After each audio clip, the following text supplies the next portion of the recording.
કોંગ્રેસમાંથી અકાલપટ્ટી બાદ નિલેશ કુંભાણી પ્રગટ થઈ ગયા છે. એક વિડીયો જાહેર કરીને કહ્યું છે કે હું કોંગ્રેસનો સૈનિક જ છું. હું આવતીકાલે અમદાવાદમાં હાજર થઈ જઈશ. નિલેશ કુંભાણીએ કોંગ્રેસ પાર્ટી પર ફોડ્યું ઠીકરું. કોંગ્રેસના નેતાઓ મારા રથમાં બેસવા તૈયાર ન હતા. કુંભાણીએ આમ આદમી પાર્ટીને પણ જવાબદાર ગણાવી છે. હું બાબુ માંગુકિયાના સતત સંપર્કમાં હતો. મારી રેલી કે સભામાં કોઈ આવતું જ ન હતું. કોંગ્રેસ આપના કાર્યકરો મને સાથ આપતા ન હતા. પિટિશન કરવા જવાનો હતો પણ કોંગ્રેસે મને પરત મોકલ્યો. ત્યારે ગઠબંધનના ગુજરાતના મોવડી મંડળના નેતાઓ જવાબદાર છે. નિલેશ કુંભાણીનું કહેવું છે, હું સતત મોવડી મંડળના સંપર્કમાં જ હતો.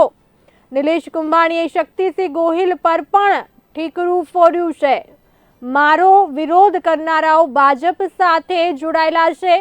નિલેશ કુંભાણીએ પ્રતાપ દુધાત પર પણ આક્ષેપો કર્યા છે. પ્રતાપ દુધાત મારો ફોન જ ઉપાડતા ન હતા. નિલેશ કુંભાણીનું કહેવું છે, ફોર્મ ભરતી વખતે પણ પ્રતાપ દુધાત હાજર ન રહ્યા અને કોના ઇશારે કોંગ્રેસના કાર્યકરો મારા ઘરે ગયા હતા. નિલેશ કુંભાણીનું કહેવું છે, મારા ડોર ટુ ડોર પ્રચારમાં પણ કોંગ્રેસ આગેવાનો હાજર ન રહ્યા. સુરત કોંગ્રેસના નેતાઓ બૂથની પણ માહિતી આપતા ન હતા. સુરતમાં જે થયું તેના માટે કોંગ્રેસ અને આપ જવાબદાર છે.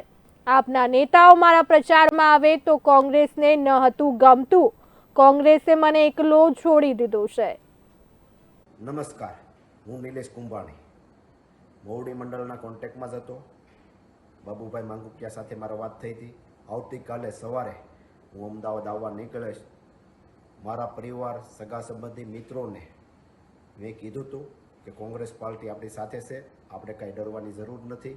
બધાનો સાથ સહકાર લઈ અને પિટિશન દાખલ કરવા માટે હું અમદાવાદ રવાના થયો. ત્યારે કોના ઈશારે અહીં કોંગ્રેસના કાર્યકર્તાઓ ઘેરે આવી અને મારો વિરોધ પ્રદર્શન કરી મને પરત ફરવા મજબૂર કર્યો. જ્યારે રેલીમાં સ્વયંભૂ લોકો જોડાણા હતા, કોંગ્રેસના મેન આગેવાનો, અહીંના નેતાઓ પોતે મારા રથમાં પણ બેસવા માટે તૈયાર નહોતા, મારી સાથે જોડાતા નહોતા. અને જ્યારે કોંગ્રેસ પાર્ટીએ કીધું હોય કે 20 તારીખ પહેલાં તમે બૂથ ઉપર કોણ બેસવાના છે, એમના નામ, નંબર, વિગત મોકલો, ત્યારે અમે અહીંના જે ચૂંટણી લડેલા હતા, જે હોદ્દેદારો હતા, એમને અમે કહેતા હતા કે આપણે બૂથની વિગતો દેવાની છે. ત્યારે એક પણ આગેવાનોએ બૂથ આપ્યા નહોતા. કાર્યકર્તાઓ જે કામ કરતા હોય, કાર્યકર્તાઓ જે બૂથ આપતા હોય, એમને પણ ના પાડતા હતા કે આપણે બૂથ આપતા નહીં.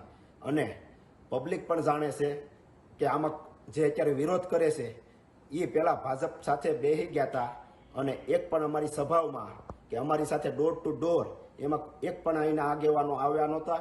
અત્યારે ખાલી વિરોધ કરવા બેસી ગયા છે. અગાઉ પણ એ ફૂટી ગયા હતા અને મને એકલો મેકી દીધો હતો. પ્રસાર પણ હું એકલો કરતો હતો. 2017માં મારી ટિકિટ આવી, કપાઈ ગઈ. ત્યારે પણ ભારતીય જનતા પાર્ટીનો ઓફર હતી કે ભારતીય જનતા પાર્ટીમાં જોડાઈ જાઓ અથવા અપક્ષ લડો અથવા કોંગ્રેસ વિરુદ્ધ નિવેદન આપો.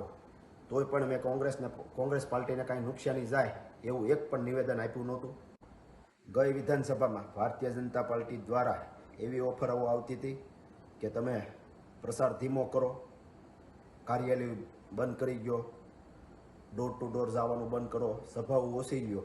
ત્યારે અમારા સાથી ઉમેદવારોએ ઘણાએ એ ઓફર સ્વીકારી લીધી હતી અને 2700 મત મળતા હોય ત્યારે એને ઓફિસો બંધ કરી દીધી હતી. પ્રસાર કરવાનો પણ ધીમો પાડી દીધો હતો અને એમના કાર્યકર્તાઓ, સગા સંબંધી મિત્રોને કહેતા હતા ભારતીય જનતા પાર્ટીને મત દેજો.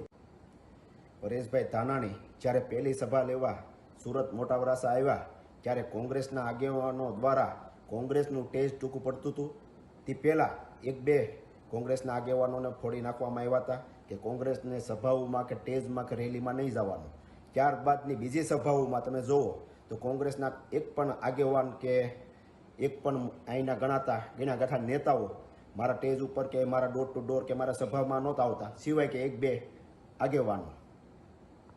અત્યારે જે વિરોધ કરે છે એમને તમે પૂછજો કે આમ આદમી પાર્ટીના નેતાઓ, આમ આદમી પાર્ટીના કોર્પોરેટરો, આમ આદમી પાર્ટીના કાર્યકર્તાઓ જે સાથે રહી મહેનત કરતા હતા, કોંગ્રેસના આગેવાનો નેતાઓ કોના દબાવ આવવાથી કોને ફોડ્યા હતા અને મારી સભાઓમાં કે સ્ટેજમાં કે મિની બજારમાં અમે ગયા હોય ડોર ટુ ડોર એમાં નહોતા આવતા, મિની બજારની સભામાં નહોતા આવતા, મોટા વરાસા ડોર ટુ ડોર ગયા એમાં નહોતા આવતા, કતારગામ અમે કતારગામ બજારમાં ગયા એમાં પણ નહોતા આવતા, માનગઢ ચોક ડોર ટુ ડોર ગયા એમાં પણ નહોતા આવતા.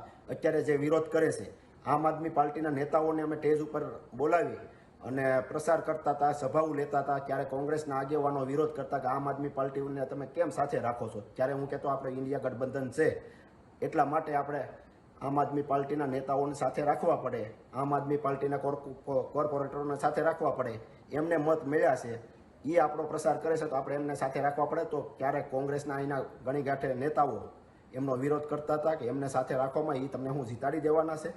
મેં પ્રતાપભાઈ દુધાતને અનેક વાર કીધું તમે સભાઓમાં મારી સાથે આવો, તો એમણે કીધું હું ફોર્મ ભરતી વખતે તારી સાથે આવે તું અમરેલીની તારીખ પછીની તારીખ લેજે.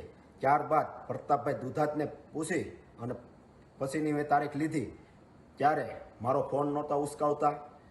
મેં મોવડી મંડળને જાણ કરી, પ્રતાપભાઈ દુધાતને કહ્યો કે મારો ફોર્મ ભરવા જાય એમાં હાજરી પુરાવે, ત્યારે પ્રતાપભાઈ દુધાત પણ આવ્યા નહોતા અને જે મારી નાખવાની ધમકી આપે છે એ જો હાજર હોત તો આ પરિસ્થિતિનું નિર્માણ ના બન્યું હોત.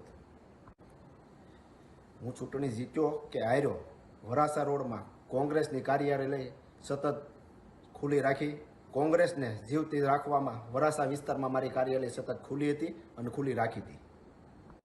હું એક પણ નિવેદન એવું નહીં આપું જેથી કરી મારી કોંગ્રેસ પાર્ટીને કાંઈ નુકસાન થાય. આ બધું થયું હોવા છતાં હું કોંગ્રેસનો સૈનિક છું અને રહેવાનો છું. મને મોવડી મંડળ ઉપર વિશ્વાસ છે.